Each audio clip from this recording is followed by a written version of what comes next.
We're glad you're with us at halftime, and joining us in the booth is Mack Rhoades, Baylor's Director of Athletics. Appreciate you coming up. What a beautiful spring day to start. Yeah, absolutely beautiful. So couldn't ask for better weather, and I think I've got the scoring system down. Quite complicated, so I think you have to be an engineering major to figure it out. If you've got it down, you stay up here with us and help JJ and I, because it is interesting. Defense did make a run there late in the second quarter. Interesting, we're here today, and when we get to the fall, we got 8 home games this year. That's never happened in Baylor football history. Yeah, I think it's really, really exciting. You know, the first 4 games of the season all at home, so September a busy month for our event management staff. We're going to have to check in at the end of September and make sure that they're still with us and they're ready for the additional 8 at home. But you know, 8 games for the price of 6. Some great opponents. You know, in the first month, you know, hosting a ranked Utah team coming in that will have a quarterback that's Cameron Rising, that's a Heisman Trophy candidate. So excited about that. You know, we'll have Texas in week 4. You know, the last time that we'll play them as a conference member.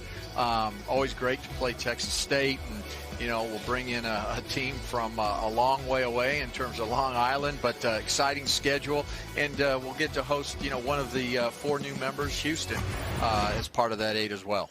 Really exciting when you look ahead to the fall. Also exciting are these 2 big, huge, really building projects that are going on. Look just up the river.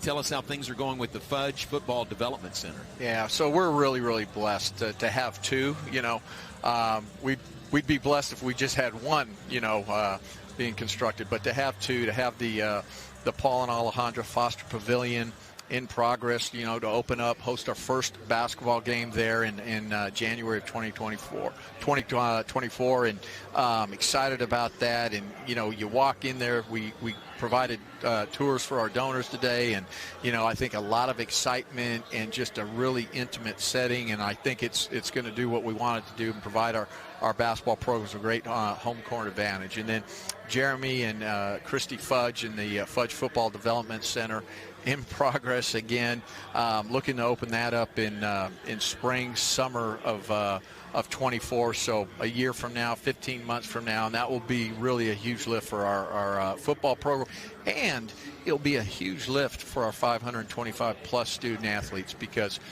football will vacate the Simpson Center, and we'll be able to capture that space for our Student Athlete Center for Excellence, you know, when we think about, you know, spiritual growth and character formation and academic achievement. So it's a really huge win for all of our student athletes. Boy, that is great. And think about 2, you know, like we said, 2 huge building projects going on right now, and both seem to be on schedule. At least the word that I always get when I ask is, yep, everything's on schedule. Yeah, when I ask, and I ask a lot, I bet you do.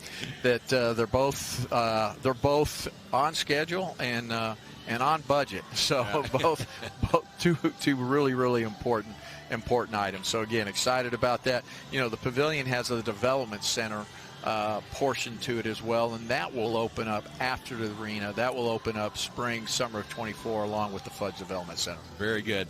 Well, we're in April now. School year is starting to wind down, but academically, again, our student athletes have just been crushing it in the classroom this year. They have. So proud of them. You know, I was talking to the Arts and Sciences Board of Directors this morning, and we were talking about just how well our student athletes are doing in the classroom. And so this past fall, a 3.25 GPA, and I just think that's phenomenal. You know, we set a record in terms of personal best. We had 28% of our student athletes set a personal best in terms of GPA, and so just a lot of exciting things going on. You know, we've got and our student athletes are earning their degrees in a variety of different, you know, majors. It's not just 1 or 2 or 3, but we've got them in all different types of majors, different colleges, and so it's really, really cool to see them do well academically. Boy, that's great. You know, you're pulled a lot of directions. Thanks for being on with us, and appreciate your leadership of the athletic department. Thanks very much. Appreciate it. Thank you for the opportunity.